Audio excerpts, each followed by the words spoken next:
"Sir, we don't serve old black men who can't pay." That was the first thing he heard the moment he stepped inside Harbor View Grill, a fancy waterfront restaurant in Oakland, California.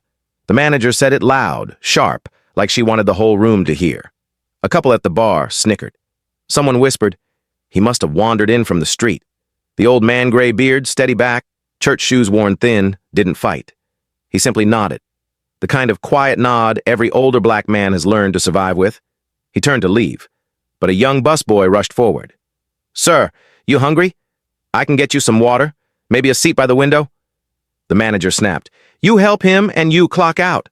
Laughter trickled through the tables. The room smelled like money and disrespect. The old man didn't argue. He just pressed a small folded note into the young man's hand and stepped outside, moving slow but proud.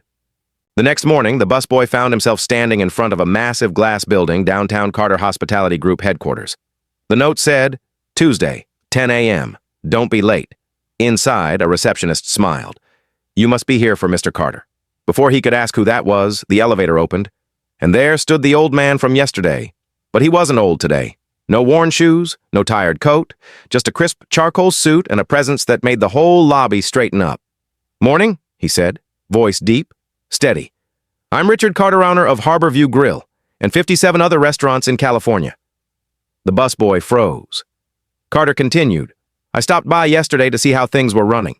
Turns out the food wasn't the problem." He placed a contract on the table. "You treated me with respect when the room didn't. So starting today, you're joining my leadership training program. Full salary, full benefits." Then came the twist that rippled across the city. The restaurant manager from yesterday, fired before lunch, mandatory bias training rolled out across all locations. And Carter himself returned to Harbor View Grill by evening, this time walking through the front door like a storm with a purpose. As he left the young man that day, Carter rested a hand on his shoulder. "Son, dignity isn't about how you look," he said softly. "It's about how you treat people when you think nobody's watching." The young man swallowed hard, eyes burning. And somewhere along the Oakland shoreline, every black person who heard the story felt that line settle deep in their chest. Respect ain't optional. It's the price of being human.